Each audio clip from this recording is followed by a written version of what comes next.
আমাদের চারপাশে কিছু মানুষ আছেন যারা ভিতরে ভিতরে একরকম আর বাইরে বাইরে আরেক রকম। আপনার সামনে হয়তো উনি অনেক মহৎ একজন মানুষ, কিন্তু আপনি এটা জানেন না যে আপনার অনুপস্থিতিতে আপনার বদনাম করে বেড়ায়। এইসব দুমুখী মানুষ কিন্তু খুবই বিষাক্তর হয়। ছোট থেকে আজ পর্যন্ত আমি অনেকজন মানুষের সাথে মিশেছি, ঘুরেছি, ফিরেছি। কিছু কিছু মানুষকে আমার এতই ভালো লেগেছে যে যারা আমার কোনো আত্মীয় না, কোনো রক্তের সম্পর্কেও না, কিন্তু তাদের সাথে কথা বললে মনে হয় ওনারা আমার বাড়ির কেউ হয়, ওনারা খুবই আমার আপনজন।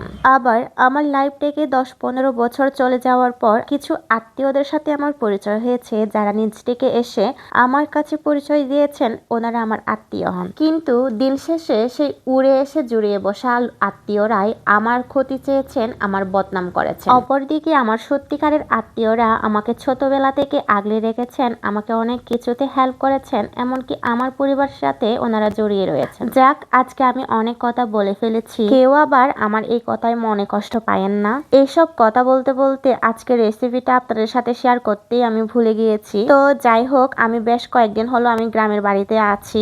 যেহেতু গ্রামের বাড়িতে আছি তাই আমি সব সময় মাটির চুলায় রান্না করি আর মাটির চুলায় রান্না খাইতে পছন্দ করি। যদিও আজকে রান্নাটা আমি করিনি, আমার মা করেছেন। প্রত্যেক সন্তানই তার মায়ের রান্না কিন্তু অমৃত মনে হয়, ঠিক তেমনি আমার কাছে আমার মায়ের রান্নাও কিন্তু অমৃত মনে হয়। তাই বলতে ইচ্ছে করে মায়ের হাতের জাদু আছে। মা আজকে 2টা রান্না করেছেন। প্রথমে রান্না করেছেন চিংড়ি মাছ দিয়ে দেশি আলু, সেই পরে এখন রান্না করতেছেন দেশি মুরগি দিয়ে দেশি আলু। রেসিপিটা আজকে আমি শেয়ার করব না, কারণ বেশিরভাগই মাংস রান্না করতে পারেন, চিংড়ি মাছ রান্না করতে পারেন, তাই আর আলাদা করে আমার রেসিপিটা বলার দরকার নেই। আর যদিও আপনাদের কাছে রেসিপিটা দরকার থাকে তাহলে হয়তো আপনারা বুঝতে পেরেছেন, ভিডিওটা ভালো করে দেখলেই আপনারা বুঝতে পারবেন যে মা রান্নায় কি কি দিয়েছেন, কি কি মশলা দিয়েছেন। আর রান্না করা শেষে ফাইনাল লুকটা দেখেন কত সুন্দর এসেছে। চিংড়ি মাছ আর মুরগির মাংসের রান্নাটা রান্না করা শেষ, আর ভিডিওটাও এ পর্যন্ত।